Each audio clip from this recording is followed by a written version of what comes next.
Hello అందరికీ welcome to Indian farm and food. ఇక్కడ కనిపిస్తున్నాయి కదా ఈ పురుగులు, చిన్న చిన్న పురుగులు. వీటిని అయితే శద పురుగులు అంటారు. మరి మీరేమంటారో కామెంట్ చేయండి. ఇవైతే కోడిపిల్లలు చాలా ఇష్టంగా తింటాయి. ఈ చిన్న కోడిపిల్లలకి అయితే సరిపోతాయి, పెద్ద కోడిపిల్లలకు సరిపోవు, ఎందుకంటే అవి చిన్నగా ఉంటాయి కదా. చిన్న కోడిపిల్లలకి అయితే మంచి ఫీడ్ అని చెప్పొచ్చు. అవి గ్రోత్ కానీ జల్దీ గ్రో అవుతాయి అవి తినడం వల్ల, ఎందుకంటే వాటిలో ప్రోటీన్ కంటెంట్ అనేది ఎక్కువ ఉంటుంది.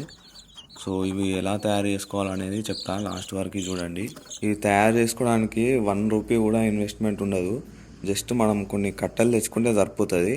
నేనైతే ఒక 4 కట్టెలు అయితే తెచ్చుకున్నా. ఆ కట్టెల్ని ఏం చేసినా అంటే వాటర్ తోటి అయితే తడిపిన మొత్తం.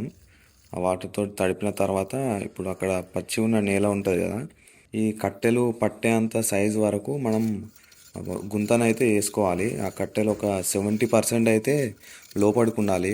నేనైతే 50% ఉండేటట్టు చేసిన. మనం ఎక్కువ చెదల పురుగులు రావాలంటే ఒక 70% లోపలికి ఉండేటట్టు మనం పొక్కనైతే తీసుకోవాలి. ఒక 30% బయటికి కనిపిస్తే చాలు, మిగతా అంతా లోపలికే ఉండాలి.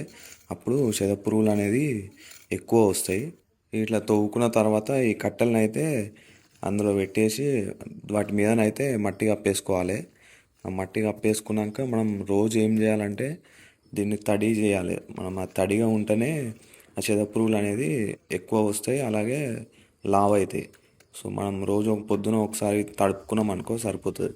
ఇలా వేసుకున్న తర్వాత ఒక 4 days తర్వాత తీసి చూస్తే మనకి ఈ పురుగులు అనేది కనిపిస్తాయి.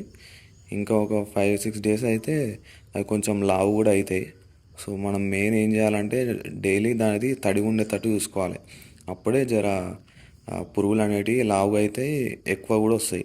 ఇక 4 days తర్వాత రోజుకు ఒక కట్టే తీసుకొని ఆ చిన్నపిల్లలకి ఫీడ్ ఇచ్చినాం అనుకో, ఆ పురుగులు అన్నిటినీ తినేస్తాయి. మళ్ళీ అది జనరేట్ అయితేనే ఉంటాయి. మళ్ళీ పెట్టిన కొద్దీ ఇంకా 3 కట్టెలు ఉంటాయి కదా, ఆ 3 కట్టెలు అయిపోయేలోపు ఈ కట్టే మళ్ళీ పురుగులు వస్తాయి. ఈ కట్టెకు కూడా అట్లా జనరేట్ అయితేనే ఉంటాయి నాన్ స్టాప్గా.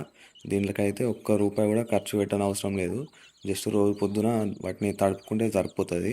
సో ఈ వీడియో కనుక నచ్చినట్టయితే ఒక లైక్, ఒక కామెంట్ అయితే చేయండి.